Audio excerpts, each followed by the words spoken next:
¿Sabes por qué mientes? Tal vez no te lo hayas preguntado, pero lo haces. Todos lo hacemos. Mientes sobre el dinero que ganas porque no sabes cómo reaccionarán los demás si supieran la verdad. Mientes porque tus ideales podrían incomodarlos. Mientes porque tus padres no están listos para aceptar que eres gay, que no crees en lo que ellos creen, o simplemente porque la verdad es un peso que no siempre estás dispuesto a cargar. Mientes con cuidado, como un acto premeditado. Mientes por cortesía, por educación, porque así te enseñaron. Mientes porque, aunque todo el mundo dice querer la verdad, tú ya aprendiste que, en realidad, nadie la quiere. Cuando tienes depresión, también mientes. Lo haces porque prefieres evitar las preguntas que no quieres responder, porque te hace sentir menos vulnerable. Lo haces porque no quieres añadir otro peso a tu espalda. Finges estar bien porque es más fácil. Mientes para proyectar una imagen perfecta, impoluta, ante el mundo. Incluso exageras. Prometes que tu proyecto será espectacular, sin aclarar que será espectacularmente malo. Mientes para ajustar tu historia, para convertirte en el héroe. Porque, en el fondo, mientes cuando mentir te beneficia. La verdad es esta: todos mienten. Y no porque seamos malvados, sino porque somos emocionalmente torpes, inmaduros, incluso un poco idiotas. Pocas personas desean escuchar la verdad, y las que la buscan suelen hacerlo desde la ciencia, donde la biología, las matemáticas y la química no mienten. En estas disciplinas puede haber errores, sí, pero no engaños. Las mentiras son humanas. Por eso, cualquier ámbito que dependa del contacto humano está plagado de falsedades. Un médico, por ejemplo, lidia constantemente con las mentiras de sus pacientes. ¿Sabías que el 80% de ellos admiten haber mentido alguna vez? ¿Por qué lo hacen? Por miedo, por vergüenza, para proteger sus secretos más profundos. En ese sentido, Dr. House no exagera, retrata una verdad incómoda, y no es solo la medicina. Los sociólogos pelean contra la hipocresía inherente a las sociedades humanas, y los psicólogos deben convertirse en expertos detectores de mentiras. Porque, incluso cuando mentir nos perjudica, lo seguimos haciendo. Es nuestra naturaleza. La justicia no escapa a esta realidad. En los tribunales, la verdad es frágil, moldeable.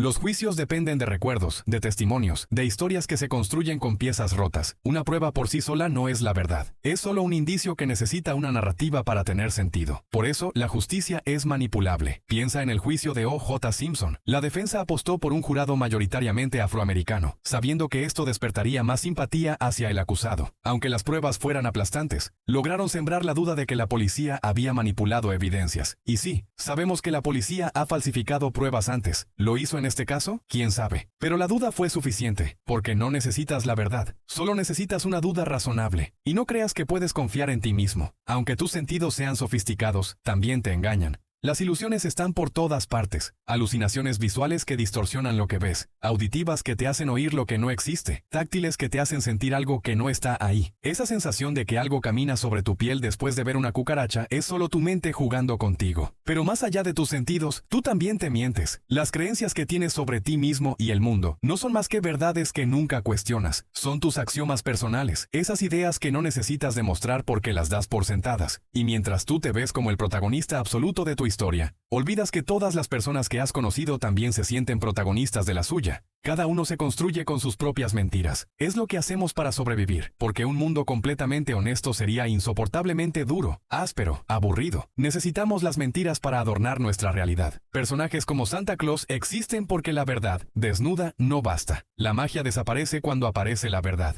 Durante siglos creímos que el sol giraba alrededor de la Tierra porque nos hacía sentir importantes. Aunque la ciencia nos corrigió, seguimos viéndonos como el centro del universo, porque así es nuestra mente. Allí, en tu cabeza, estás solo. Y es imposible no sentirte el centro de todo cuando el mundo existe solo porque tú lo percibes. Por eso justificamos nuestras mentiras. Las nuestras siempre tienen una razón lógica, válida, pero las de los demás, esas son egoístas, manipuladoras. Mis mentiras son necesarias, las tuyas son malintencionadas. Esa es la paradoja que define nuestra naturaleza.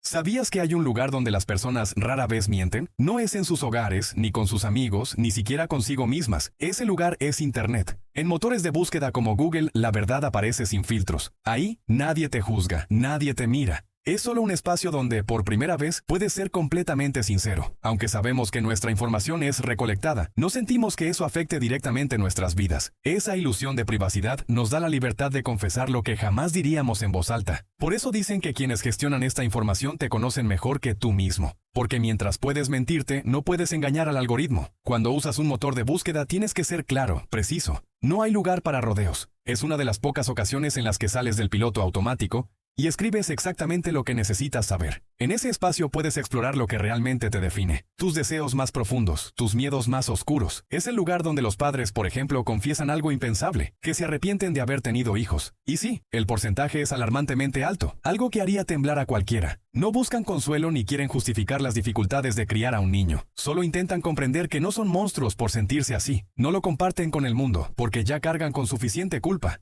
Lo comparten con Google, el único lugar donde no tienen que temer el juicio de los demás. Porque, mientras no deseen dañar a sus hijos, ese arrepentimiento no es tan raro como parece. Traer una vida al mundo no es un acto menor, y muchos solo entienden su magnitud después de haberlo hecho.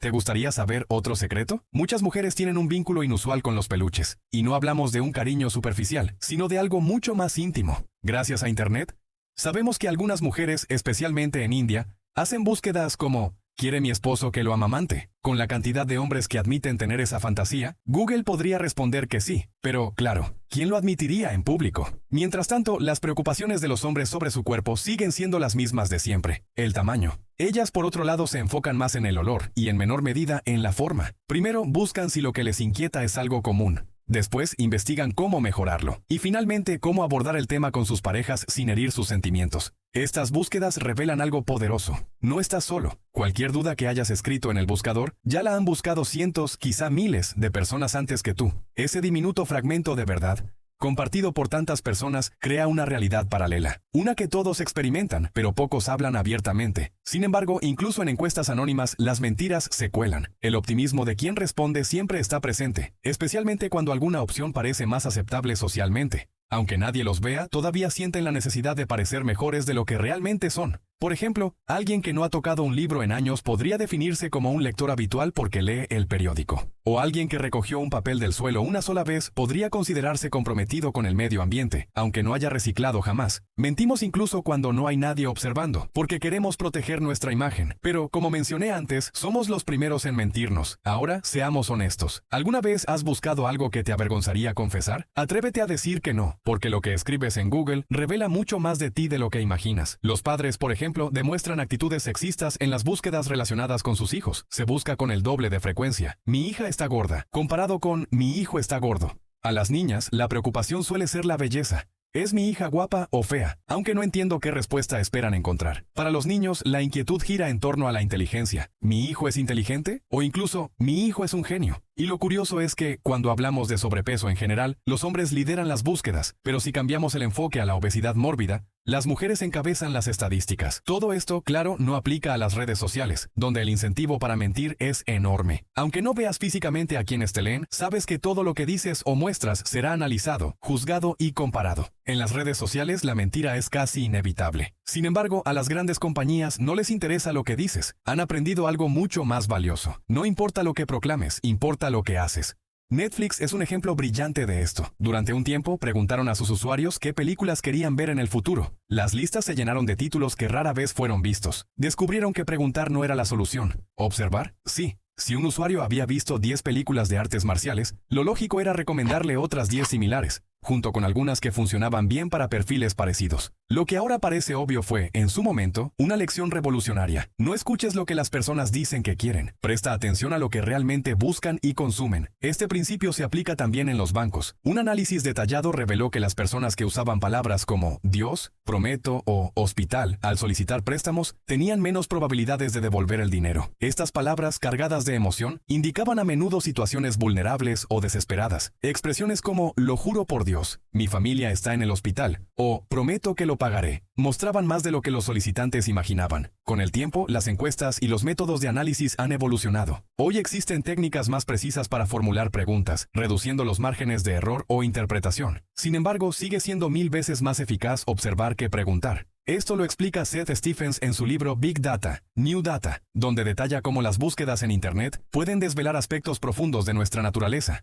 Incluso se descubrió que podían anticipar brotes de COVID-19, observando términos como no puedo oler o estoy perdiendo el gusto. En regiones donde estas búsquedas se dispararon, los casos estallaron poco después. Antes del confinamiento en Italia, por ejemplo, los italianos buscaron frenéticamente estos síntomas, revelando patrones que permitieron prever la crisis. A veces, la manera en que usamos los motores de búsqueda roza lo cómico. En lugar de pensar en palabras clave, muchas personas le hablan a Google como si fuera un amigo íntimo. Preguntas como ¿cómo se llama el actor de Harry Potter? Suelen ir acompañadas de cortesías como gracias por adelantado o que tengas un buen día. Es fascinante cómo tratamos a un algoritmo como si fuera alguien con quien conversar. Mentimos constantemente. En un estudio sobre la frecuencia de las mentiras, los participantes admitieron mentir entre 0 y 46 veces por semana. ¿0? Previsible. ¿46? Sorprendente. Pero si lo piensas bien, tiene sentido. Mentimos a quienes nos rodean, amigos, familiares, parejas, y cuanto más nos importa a alguien, más probabilidades hay de que le mintamos.